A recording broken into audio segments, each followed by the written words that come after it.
Non maths మిత్రులారా, చిన్న technique. చాలా మంది అభ్యర్థులకి ఆరోహణ అవరోహణ అక్కడ ఏదో స్మాల్ డౌట్, ఎంత నేర్చుకున్నా కానీ ఎక్కడో స్మాల్ డౌట్.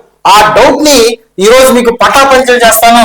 ఆరోహణ ఆరోహణ అవరోహణ అవరోహణ ఆరోహణ అవరోహణ. ఎన్ని అక్షరాలు ఉన్నాయి కౌంట్ చేయండి. 1 2 3 4 4 అక్షరాలు ఉన్నాయి. 1 2 3 4 5 5 అక్షరాలు ఉన్నాయి. ఈ రెండింటిలో ఏది చిన్నది? 4 చిన్నదా 5 చిన్నదా?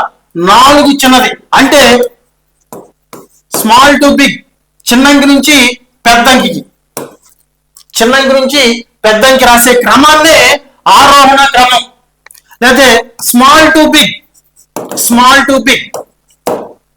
దీనికి రివర్స్, అదర్వైజ్ దీనికి ఆపోజిట్ అవరోహణ. బిగ్ టు స్మాల్, పెద్దంకి నుంచి చిన్నంకి రాయటమే అవరోహణ క్రమం. Big to small, big to small. Okay.